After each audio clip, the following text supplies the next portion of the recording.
Ladies and gentlemen, his skater was high in the Toronto Maple Leafs radar, maybe because his hometown was Marlin, Ontario, Magic Man, kind of indirectly, but he didn't originate this expression, get a grip, because just because his last name was Gryp, he probably said, get me Gryp. It didn't say get a grip in a negative way.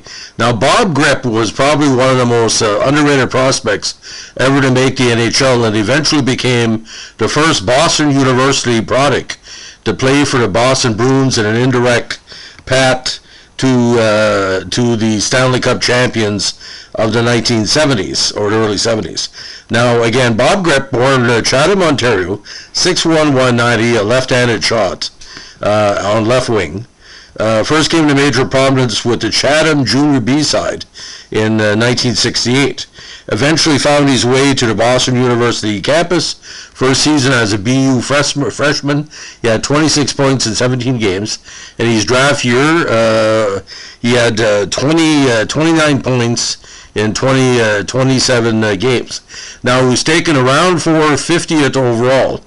Now, he had his debut against all teams Boston on April 7, 1974, and had his final NHL game with Washington against Pittsburgh when he was part of the expansion Capitals in the 1975-76 season.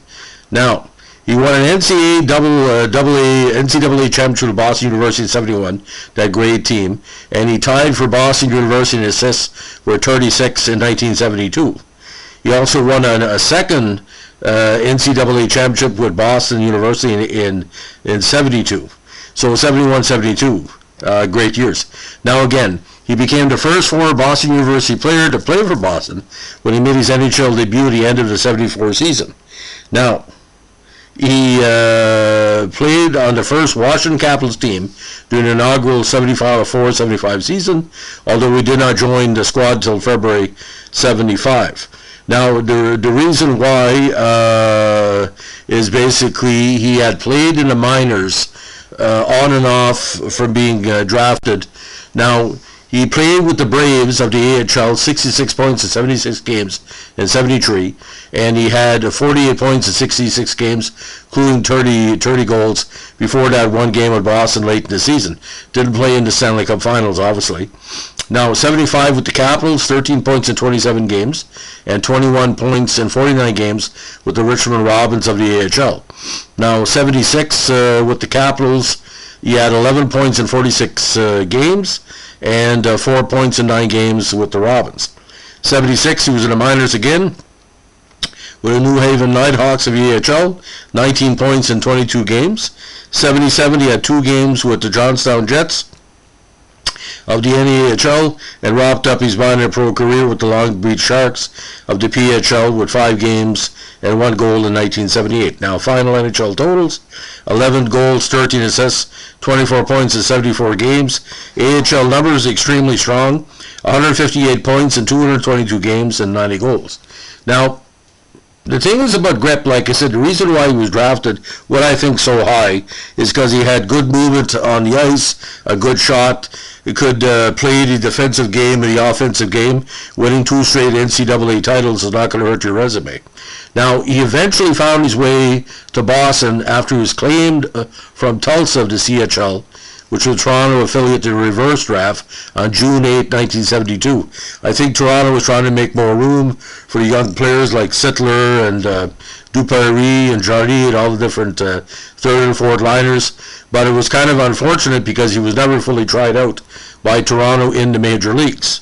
Now, he was eventually claimed by Washington for Boston in the NHL expansion draft on June 12, 74. But on February 23rd, 76, it was a very weird trade. He was traded by Richmond of the AHL, which was a Washington affiliate, with Ron Anderson, of all people. We featured him on the channel before, a good maritime player, to New Haven, which was a Minnesota affiliate, in exchange for Rick Nantese and Alan Langley. So it's kind of bizarre, two measured pros being traded for 2 lesser pros. I think it was maybe a salary dump. Now, of course, his nickname was the Grypper. Not the Gipper, but the Grypper. and eventually graduated from Boston University in 1972. Now, he was also a multi-sport star. He eventually returned to Boston area after retirement and became one of the top golfers at the Lexington Golf Club in Lexington, Massachusetts. Now, if anybody knows Lexington, Massachusetts, a beautiful area for golf, and allegedly had a very big swing, because all hockey players had big swings, and he impressed pros and semi-pros there for a number of years for his genial way and his ability to basically draw out the best in himself on the course. Now, he's not the only great player in the family. He's the father of former women's college hockey player Emily Gryp, who played of all places at Providence. Providence had a good hockey program. The women's program is expanded as well. And he's also the older brother of former college player Jerry Gryp. Now, he was also sought out by the WHA.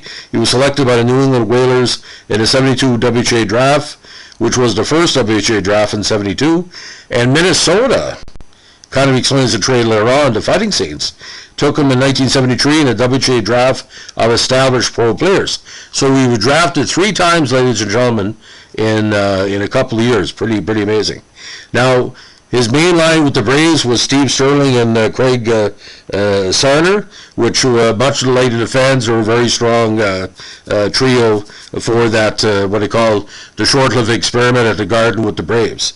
Now, he was the 6th player taken by Washington and 12th overall in the NHL expansion draft, because I guess it was high in the radar for what he called the Washington management side, because he knew he was a university draw and had some playing in the Boston system. And he said you could survive the Boston system, you could survive any place. Now, the only thing about Gryp, and which I find quite bizarre, he played on that 69 undefeated freshman team for BU, and he was a big part of this. But a lot of people don't remember this. He also played Junior C en route to the NHL. Being Ontario had a good squad. So he went from Junior C to Junior B, then directly to college. Didn't go Junior A, didn't go Junior AAA. So he went from, not say the lowest level of Junior C. I think there's a Junior D out there. I could be wrong. So he went from Junior C in Ontario all the way to NCAA in a couple of seasons. That's quite impressive. Put it this way, that's why we remember the Grypper. Because I heard growing up, when I was watching the early Washington team, there was a person that was doing color saying, this is the path Gryp has made to the NHL. That's pretty impressive. You win 2 NCAA titles with one of the best Boston University dynasties of all time. And like I said, you're skating in a cold rink just a couple of years before. In the mid-1960s, there wasn't too many heated Junior C rinks in Canada, and I doubted this rink was what he called the modern stuff.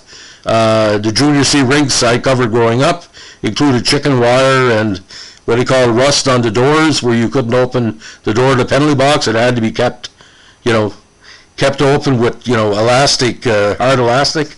No joke.